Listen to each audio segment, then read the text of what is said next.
Fikeni telefonin pas orës 10 të darkës. Ja arsyet pse duhet ta bëni patjetër.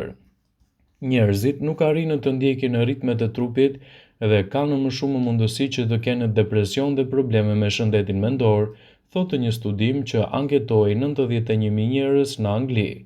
Ata të cilët janë më pak aktiv gjatë ditës dhe më aktiv ose të shqetësuar gjatë natës janë të riskuar të kenë rritje të depresionit, çrregullime bipolare dhe humor të keq.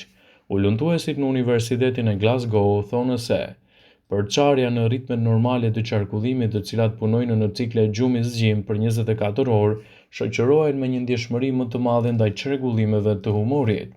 Ata që morën pjesë kishin nivele të aktiviteteve të tyre të monitoruara gjatë një jave.